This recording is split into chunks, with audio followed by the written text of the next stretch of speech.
Olá, tudo bem? Eu sou a professora Fernanda Doreto e você está no Desatando Nós e Construindo Ninhos, método que foi desenvolvido por mim e pela professora Patrícia Paniza para levar a sua advocacia familiarista a um patamar de excelência. Hoje eu estou aqui neste canal, nosso canal do YouTube, para falar um pouquinho com vocês sobre a tão famigerada audiência, algo que dá tanto medo, tanto pavor muitas vezes nos nossos alunos e nos nossos mentorados. Então, nós vamos conversar um pouco como você pode se preparar para esse evento, que é inevitável na vida de qualquer advogado, quer seja ele familiarista, quer seja ele de qualquer outra área. Como é que você pode se preparar para enfrentar a audiência da melhor forma possível. Preparei alguns slides para a gente ir acompanhando a aula e facilitando, portanto, a compreensão de vocês. Vamos lá? Muito bem.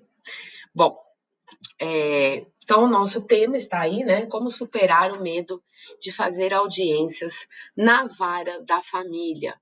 O nosso método, como vocês bem sabem, ele é muito voltado para a área de família e também para a área de sucessões. Portanto, aqui a gente vai dar esse foco na área da família, mas se você nos acompanhar até o final, vai poder perceber que nós vamos todas as informações que nós vamos prestar aqui, elas são absolutamente utilizáveis tanto para as audiências que são feitas na vara da família, quanto para as audiências que são feitas na vara civil, de uma forma geral. Muito bem. Primeiro, eu coloquei para vocês aí o que se espera de um profissional da advocacia civil de uma forma geral, né? Ou seja, não só no subnicho que é família e sucessões, mas na advocacia civil de uma forma geral. O que se espera de um profissional da advocacia civil nos tempos atuais? Bom, primeira coisa é o óbvio, né? Se espera que ele tenha conhecimento da lei processual e da lei material, que ele saiba, que ele tenha conhecimento de direito processual e de direito material. Veja, isso é o óbvio, por quê? Porque a gente vai para a faculdade e aprende justamente isso, né? Se a gente está pensando aí em civil, a gente vai aprender, a gente vai ter aulas de direito civil e também vai ter aulas, por óbvio, de direito processual civil. Então, esse skill, né, essa habilidade, esse conhecimento, ele é presumido. Se você é advogado, presume-se que você tem conhecimento da lei processual e da lei material. Ai, Fernanda, mas eu ainda me sinto um pouco receoso, eu sinto que sempre está faltando alguma informação. Estude. Eu não tenho como dizer para você fazer isso de uma outra forma. Estude, frequente congressos, assista aulas online de pessoas que você confia, né? Que são profissionais gabaritados. Busque a informação. A informação, ela vai chegar até você e o ideal, como eu disse, é que você saiba estudar para triar essa informação, encontrando, portanto, fontes que são fontes fidedignas. E uma vez fazendo isso, você vai conseguir sim ampliar os seus conhecimentos e se sentir um pouco mais seguro. Pesquise a jurisprudência, é óbvio, mas sempre tenha um arcabouço, além da jurisprudência, além da lei, tenha um arcabouço doutrinário, faça uma avaliação doutrinária, o que os autores mais modernos estão dizendo sobre isso, sobre aquilo, é muito importante, né? Não é algo que você possa relegar e que você possa dizer, isso aí, quando aparecer alguma coisa, eu vou estudar, né? Não. Vá sempre estudando, porque aquilo vai movimentando a sua cabeça, vai te dando ideias, né? Aquilo vai permitindo com que você tenha ali todo um substrato que muitas vezes você vai utilizar sem perceber. Vou dar um exemplo, até porque aconteceu recentemente. Recentemente eu fiz uma peça processual, não era de família e sucessões, era envolvendo um outro caso, mas aí num dado momento eu falei, meu Deus, mas isso aqui não encaixa em absolutamente nada, né? Eu não consigo encontrar algo dentro, né, do Código Civil que eu possa puxar e trazer isso para essa situação específica, porque era um caso, uma das minhas sócias, quando leu a minha peça, falou assim para mim, Fernanda, eu tô chocada, eu nunca imaginei, né, uma situação completamente insólita. Pois bem, e aí, de repente, estou eu lá elaborando a peça, quando me veio os deveres laterais da boa-fé, e eu falei, isso aqui da boa-fé objetiva, falei, cara, isso aqui é um caso de suprécio, de surrécio, e aí comecei a estudar e levantar todas as minhas fichas sobre esse assunto, E saiu a peça, né, com uma fundamentação adequada, com uma fundamentação que é jurídica, né? Falei até sobre duty to mitigate the loss, né? Então eu falei, nossa, estava tudo ali. E isso eu acho que é super importante, quer dizer, porque eu dou aula, porque eu sou professora, talvez, mas também porque aquele assunto ele está ali nos meus arquivos, né? E pode ser que eu não precise deles o tempo todo, mas quando eu preciso deles, eu consigo encontrar ali aquele caminho para poder trilhar e elaborar uma peça processual. Então, muitas vezes a gente não tem tanto uma entrega, né, naquilo que está na lei ou até mesmo aquilo que está na jurisprudência, mas a gente tem condições de fazer a jurisprudência se a gente tiver um bom arcabouço doutrinário. Então, não dispense, né, esse estudo, porque ele é, sim, extremamente importante. Voltando lá. Você precisa, na advocacia civil, como eu falei de uma forma geral, ter capacidade de negociação. Capacidade de negociação vai envolver aí dois pontos importantes. A primeira delas é que você precisa saber negociar. E saber negociar pode ser algo que é passível de aprendizado, porque nós temos muitas técnicas que te permitem esse aprendizado. Mas você também tem que estar aberto para a negociação. Você precisa entender que o seu cliente muitas vezes precisa da negociação, que o seu cliente precisa que você tome que você tenha uma atitude conciliadora. Às vezes o cliente espera de você uma conduta combativa e você precisa explicar para ele que ser combativo é importante no momento adequado, mas que o próprio Poder Judiciário não vai te dar uma resposta muito positiva se você for aquele indivíduo que se apresenta de uma forma combativa simplesmente, né, na abertura da audiência, no momento que você fala bom dia, você já está falando bom dia para quem, né? Boa tarde para quem, né? Então não é assim, né? E não estou falando só de cordialidade, de urbanidade, eu estou falando mesmo do entendimento de que muitas vezes a gente precisa, é mandatório que a gente tenha ali um jogo de cintura para negociar, para inclusive convencer o nosso próprio cliente que para ele naquele momento é mais adequado uma conciliação. Às vezes as pessoas estão saindo de relacionamentos desgastados, casamentos que foram muito difíceis, relações parentais que foram muito difíceis, e aí a briga não aconteceu. Né?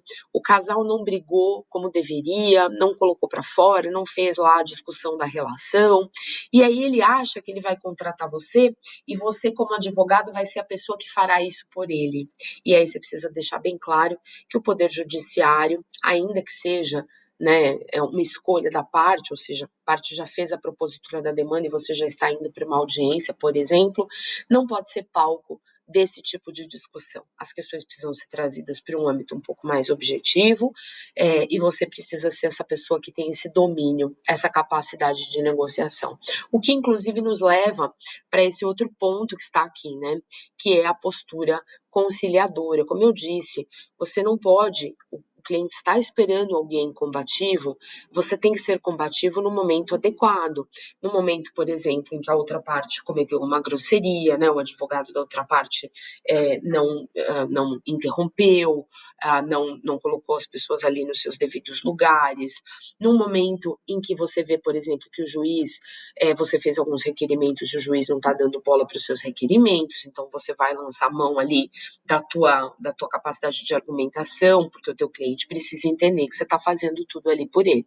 Mas você não vai, como eu falei, ter uma postura combativa quando não é necessário, muito pelo contrário, né? Tem que ter uma postura ali conciliadora, tem que demonstrar que você entende que o melhor para as pessoas é sempre resolver o conflito, eliminar o conflito de uma maneira amigável, porque quando as pessoas decidem os seus conflitos, e isso é importante que isso fique claro para elas também, elas estão elas mesmas decidindo a vida delas. E quando elas não estão quando elas relegam isso para uma terceira pessoa, pode ser muito positivo para ela, para elas, para ambas, pode ser muito positivo apenas para uma delas, né, que você vai torcer que seja para o seu cliente, ou então pode ser péssimo para as duas, né? Então, a gente precisa ali sempre deixar claro que uma postura conciliadora é o melhor, né, para resolver a vida das pessoas envolvidas. Um advogado, também na área civil hoje, inclusive um familiarista, precisa ter visão de negócios.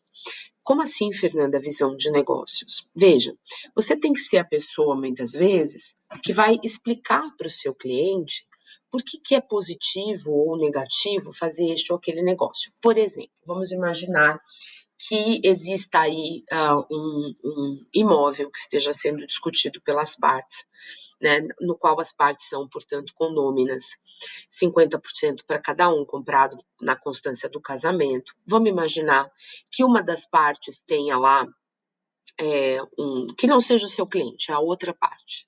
Ele tem lá uma reserva uma reserva financeira anteriormente ao casamento. O casamento era pelo regime da comunhão parcial de bens, ou seja, esse valor que ele tem depositado não se comunica.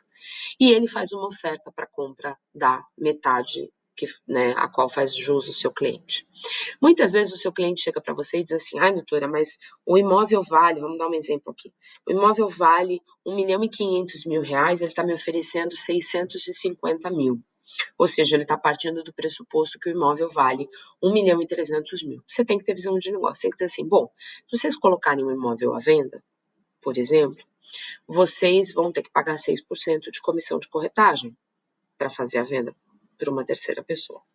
Você não tem a garantia de que essa terceira pessoa vá pagar R$1,5 milhão.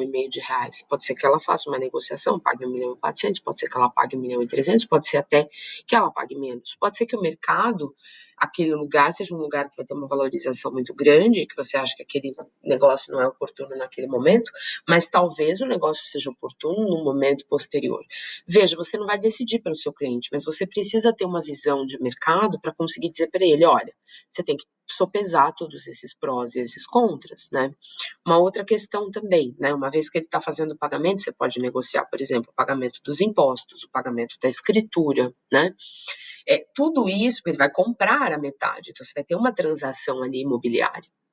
Então, eu acho que é importante que a gente tenha essa visão para que o cliente consiga perceber. Uma outra coisa, por exemplo, eu quero alimentos em dinheiro, eu não quero alimentos in natura, né?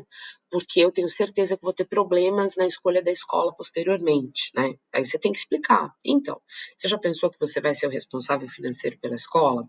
Você já pensou que, além de tudo isso, se você não recebeu o valor dos alimentos, é você que vai ter que se entender com a escola, né? Você acha que existe a possibilidade do fulano pagar ou não pagar? Então, assim, todas essas questões que às vezes a pessoa não reflete sobre, você vai ter que refletir para ela. Então, é uma visão que não é uma visão exclusivamente do faz o acordo, eu preciso de tanto de pensão alimentícia, conseguir, tá tudo certo. Não, é uma visão maior para que você possa orientar o seu cliente. Quem toma a decisão sobre a vida do cliente é o cliente, mas você vai auxiliar. Uma outra coisa também, né, que não tem nada a ver com visão de negócio, mas tem uma questão que envolve a visão prática da vida, né? Acordos, por exemplo, de regulamentação de convivência. Porque eu vou deixar a regulamentação de convivência, o sistema de visitação, né? Visitação que não é visitação, é convivência, livre, né? Toda vez que o pai ou que a mãe quiser estar com o filho, tá tudo certo, basta ela avisar e vir buscar. Não é simples assim. Porque quando você deixa um regime dessa forma, você tem que ter uma maturidade daqueles genitores, né, daquele casal parental muito grande. Tem essa maturidade? Tem certeza que isso vai dar certo? Né?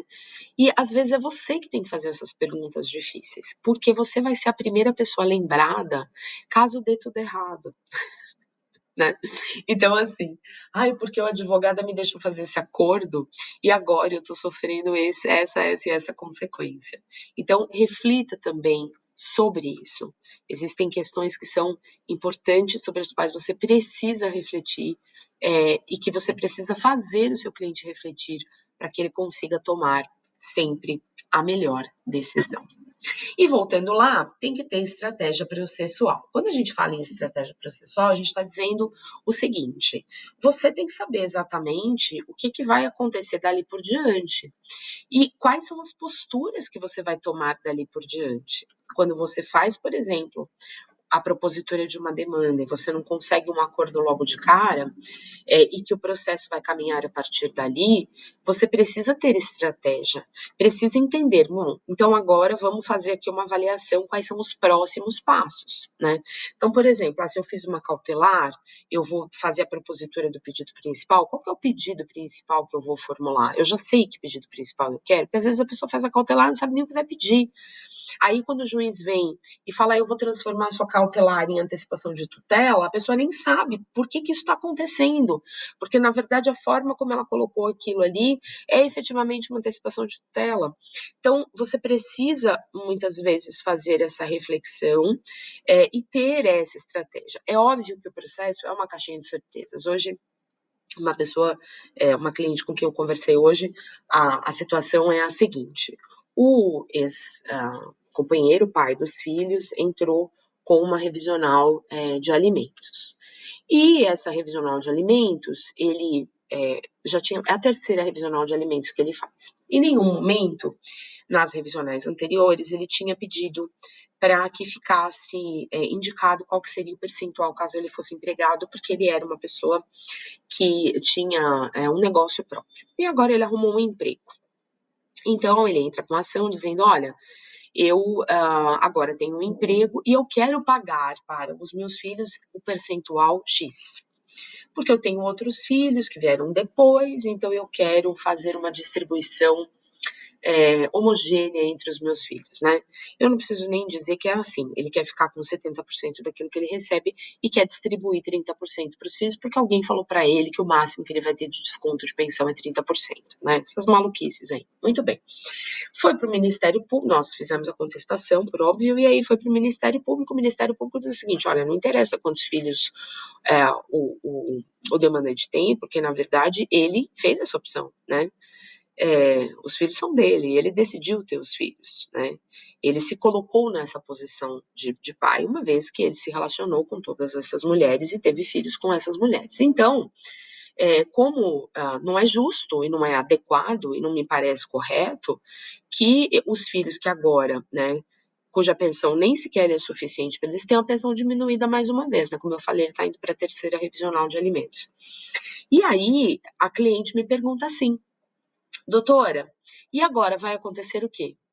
Eu não posso dizer para ela, não sei o que vai acontecer. Aí eu disse, ó, eu imagino que temos aí dois caminhos.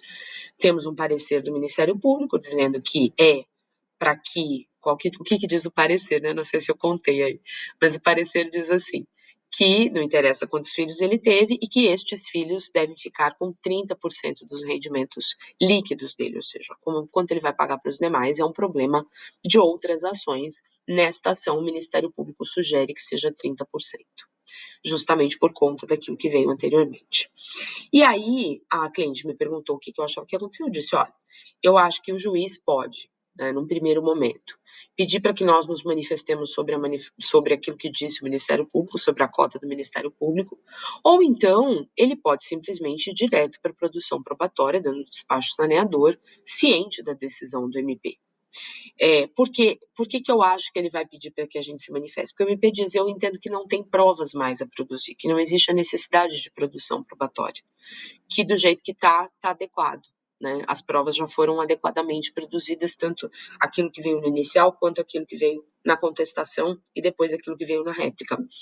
Então, no meu entendimento, não precisa produzir outras provas, mas eu acho que o desfecho vai ser esse. Então, eu imagino que o juiz vai dizer, olha, digam sobre a cota do Ministério Público, sobre o parecer do Ministério Público, né?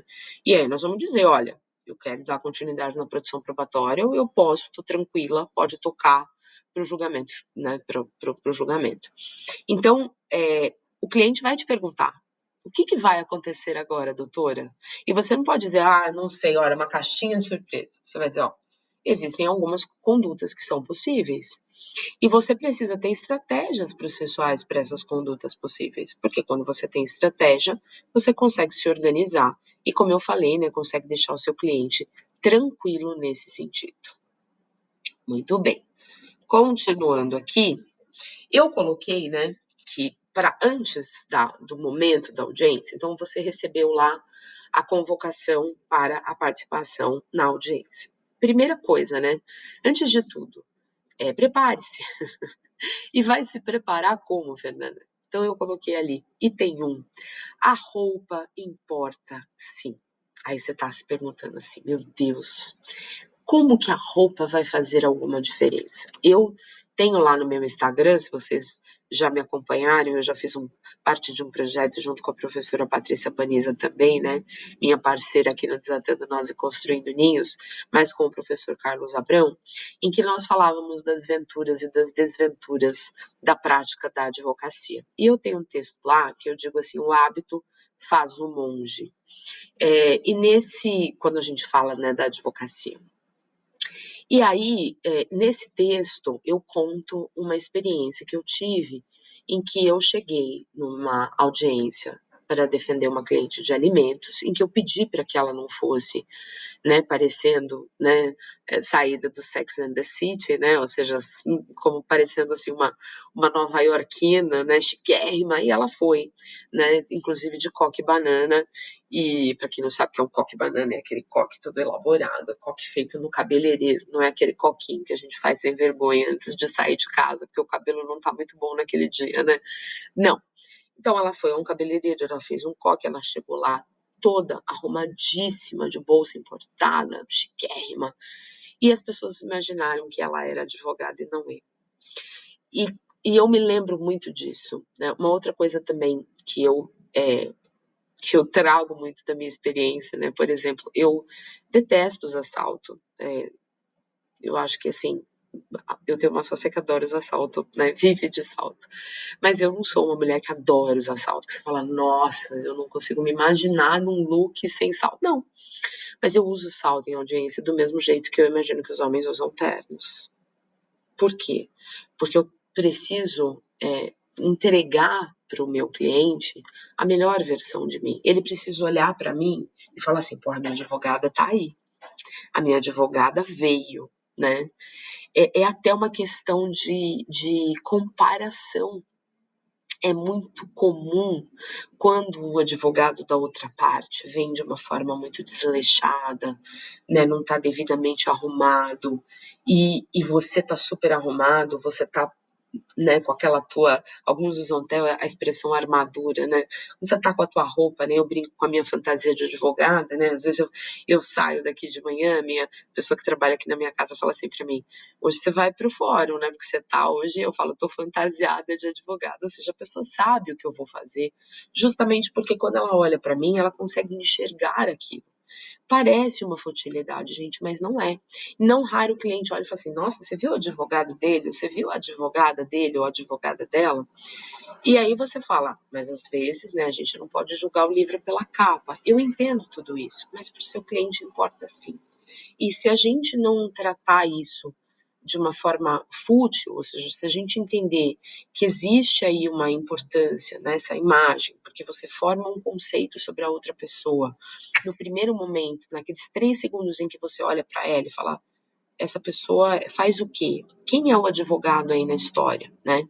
Se você é tratado como sendo um advogado, a tua postura já melhora, você já entra mais confiante, porque você está ali. Então, prestem atenção nisso, comecem a reparar, reparem em coisas simples. As pessoas compram o livro pela capa. A gente não pode comprar o livro pela capa porque a gente não pode desdenhar do nosso oponente. A gente não sabe se a gente está lidando com alguém brilhante e que vai destruir os nossos argumentos em uma canetada.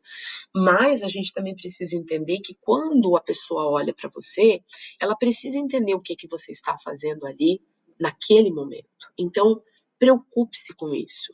Preocupe-se com essa força, né, que você vai demonstrar quando você está devidamente adequado, vestido adequadamente para o ato da audiência. O item 2 aí, analise os autos com cautela, mesmo que seja uma audiência simples e seja para dizer que não há possibilidade de acordo, porque tudo, eu vou repetir, tudo, como diz a Panissa, pode acontecer. Gente, quando a gente fala que tudo pode acontecer, é tudo mesmo, né? Eu já tive processos em que a minha situação era uma situação super tranquila. em que eu não vislumbrava nenhum tipo de risco ou problema, em que o juiz decidiu que ele ia encaminhar o processo para outro estado, porque ele não sabia da existência de um agravo de instrumento anterior que firmava a competência dele.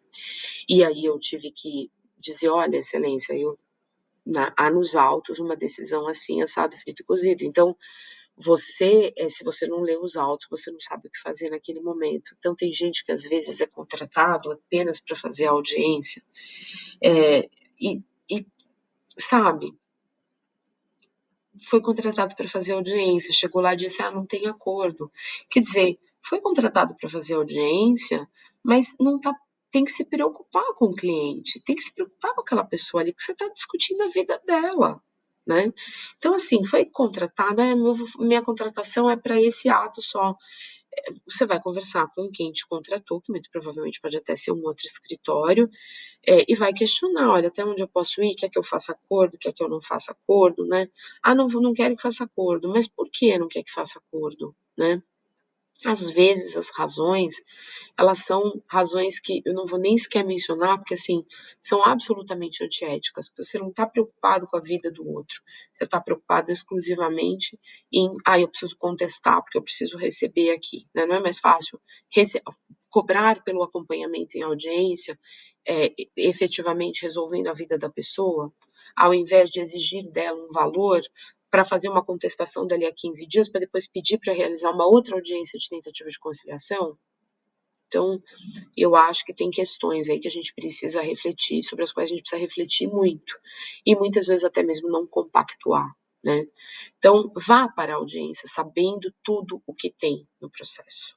Leia o processo, entenda quais são as partes que estão ali, saiba o que pode acontecer, porque aí sim você não será surpreendido. E também, né, não menos importante, conversa antes com o cliente. Um cliente tranquilo, ele vai fazer com que você, advogado, também fique tranquilo. Quando o cliente está muito pilhado, quando o cliente não sabe o que vai acontecer, o cliente precisa saber o que vai acontecer. Então ele precisa saber assim, olha, nós vamos chegar lá, vai acontecer assim.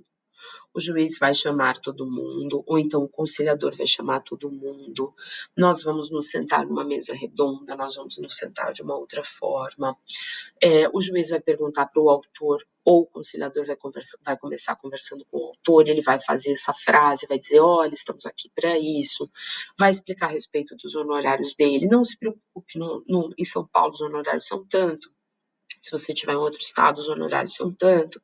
Então, assim, você conta para o cliente antes o que vai acontecer. Você não deixa ele chegar lá perdido. Você fala para ele, olha, você vai chegar 30 minutos antes. Por que você pede para ele chegar 30 minutos antes do ato começar?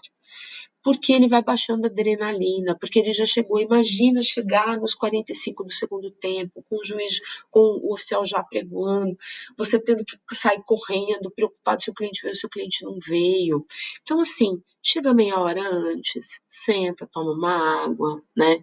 Reitera o que vai acontecer. O cliente vai ter perguntas, às vezes, que ele ficou pensando, que alguém falou para ele, e se acontecer tal coisa, já perguntou para sua advogada o que eu posso fazer, o que eu não posso. Tem coisas que você tem que ressaltar que a pessoa não fale, né? Então, por exemplo, quando eu faço audiências de família com crianças, que tem crianças envolvidas, eu já chego para o cliente e digo, olha, nunca, jamais, em tempo algum, chame o seu filho de a criança, o menino, as crianças, o menor. Isso personifica a criança como se ela fosse uma coisa. O seu filho tem nome e sobrenome, trate o seu filho pelo nome. Fale a respeito do seu filho pelo nome, né? Então, isso às vezes a gente precisa dar aquela relembrada ali no momento que você está anterior à audiência. Converse, por exemplo, converse sobre amenidades, né? Como é que foi seu final de semana? Foi tudo bem? Como é que você está? Como é que tem sido como é que está sendo, por exemplo, a convivência com a criança, está dando certo, não está dando certo, como é que está sendo o pagamento da pensão, né? Como é que foi, já distribuiu o ofício lá para o seu empregador? Vá conversando e baixando essa adrenalina do teu cliente também, para que ele saiba que você está lá. A pior coisa que pode acontecer para o teu cliente é ele chegar na audiência e ele sentado aqui do teu lado, você tá assim. Então, assim, você vai conversar com ele. Se você tiver alguma ligação importante, se você tiver alguma coisa para fazer, você vai dizer, olha, agora você me dá, agora nós já conversamos, você já entendeu tudo que vai acontecer, agora eu vou dar uma olhada aqui nos meus e-mails, porque tá demorando, né? Eu vou ter que retornar uma ligação aqui. Não fale com outros clientes na frente do seu cliente na sala anterior à audiência, porque o teu cliente às vezes está escutando aquilo que você está falando. Aí ele acha que aquilo que você falou para um vai se aplicar para ele. Às vezes não tem nada a ver, caso de um, caso de outro. Então, para quê? Né? Não faça isso. Né? Outra coisa também, não estimule inimizade. Então, assim, a pessoa chega na audiência de tentativa de conciliação, aí pergunta, o teu ex já veio? Já tá aí? Ah, tá aqui, tá sentado, dois aqui. Aí você chega pra pessoa e diz assim, nossa, mas como tá acabado, hein? Ou então, nossa, tá bem, né? Achei que ia estar mais acabadinho, né? Ou mais acabadinho. Gente, isso não é tipo de comentário que se faz, né? Nossa, que advogado horroroso. Nossa, eu conheço esse cara, ele não vale nada. Gente, isso não se faz. Você vai colocar o teu cliente numa situação de angústia. Ou às vezes você vai colocar um poder nele de tô super bem, o outro tá acabado. Ai, que maravilha. Pra quê? Né? Você tem que ter uma responsabilidade. Então, você vai dizer assim, você pensa assim, nossa, eu achei que ele fosse estar mais acabado. Você dá uma resposta, como por exemplo essa. A gente nunca sabe o que se passa dentro da cabeça das pessoas. A pessoa pode estar por fora maravilhosa e por dentro está destruída, né? E uma outra coisa também, que é uma objeção muito grande, que eu costumo insistir muito, muitas vezes a pessoa diz assim para mim, essa proposta que eu não vou nem fazer porque ele não vai aceitar. Né? Você precisa explicar para o teu cliente que às vezes você não faz a proposta para a parte, você faz a proposta para o juiz, para o advogado da outra parte, para que todo mundo saiba qual é a proposta que você tem para fazer, para que o advogado possa ajudar o outro, às vezes, a refletir, olha, essa proposta é uma proposta boa, uma proposta interessante, né? Não vou falar sobre isso porque ele não vai aceitar ou ela não vai aceitar. Você não sabe, né? Você sabe tão pouco a respeito da outra pessoa que vocês estão se separando. Né? Então, assim, eu acho que é interessante que a gente trabalhe isso, mas trabalhe buscando efetivamente esse discernimento, sabe? Eu estou falando isso para o seu bem, é estratégico, vamos pensar sobre isso. Olha, eu vou fazer a proposta sim, né? Você concorda com a proposta? Eu acho a proposta ótima, mas ele não vai aceitar. Então, mas eu vou fazer a proposta mesmo assim. Porque ainda que ele não aceite, ou ainda que ela não aceite, é uma proposta boa e ela tem que ficar consignada. O juiz precisa saber, o conciliador precisa saber que nós estamos aqui. A outra parte, o advogado da outra parte, precisa saber que nós estamos fazendo essa proposta. Porque talvez essa proposta, para ele vai refletir e vai convencer o outro, vai falar: olha, pensa sobre isso, não é ruim, é uma proposta boa. Então, tudo isso você vai trabalhando, você vai conversando com o seu cliente antes, para quando você chegar lá, ele está relaxado, ele está tranquilo, ele está com a cabeça toda voltada ali, e ele conseguir entender junto com você tudo aquilo que precisa ser feito. Vamos voltar lá. Muito bem. Bom, na audiência de tentativa de conciliação,